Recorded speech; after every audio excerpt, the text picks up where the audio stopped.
Okay, so we've got the door hinges in place. Door works great. It's time to put the handle on. And these are the two handle brackets. And again, I've got a piece of threaded rod stuck in there that will properly space those apart. I'm using, in this case, the Lava-Lock 5-inch spring. And I have stretched that spring just a little bit. It only takes a couple tugs. And get a little bit beyond the 5-inch so that I can get my wide hand inside there nice and easily. And I have the pin that goes with this set, of course. And I want to set these hinges apart to where I just will have enough room for the stainless steel washer that goes on the outside and then the cotter pin that holds everything in place. And that's, I just set the nuts on the threaded rod to space those apart appropriately.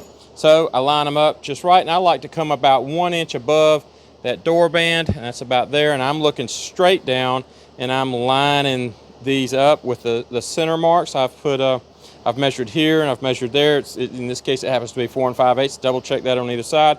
I put a mark here and a mark there. I'm looking straight down, and I'm looking down this threaded rod, and I'm lining that up with the bottom door band, because that's what I want it to be square against.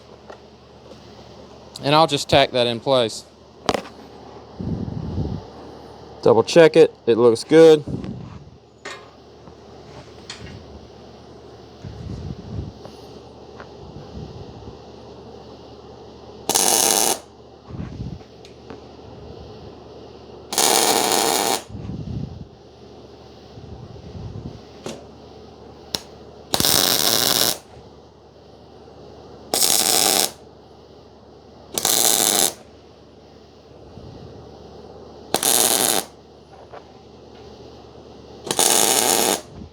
And that'll do it.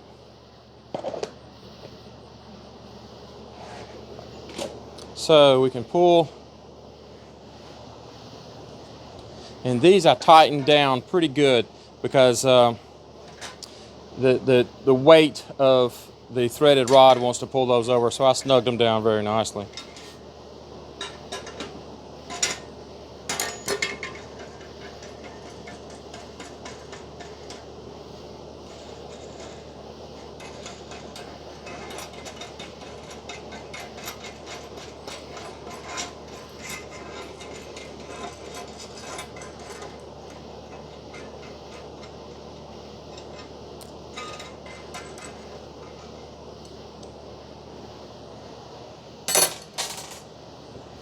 All right, let's put our pin in.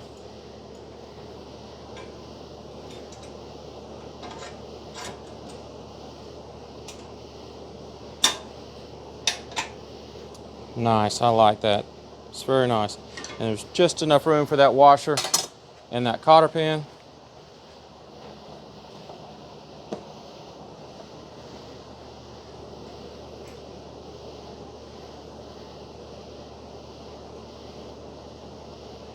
Now bend that just the tiniest bit. I don't want to bend it all the way yet because I'm going to pull it back off to paint it. I don't want to paint the stainless.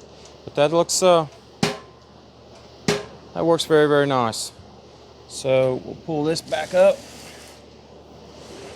That's our center line across the top.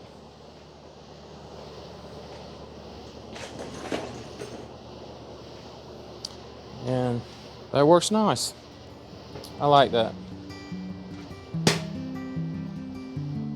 I'll go ahead and weld those in place.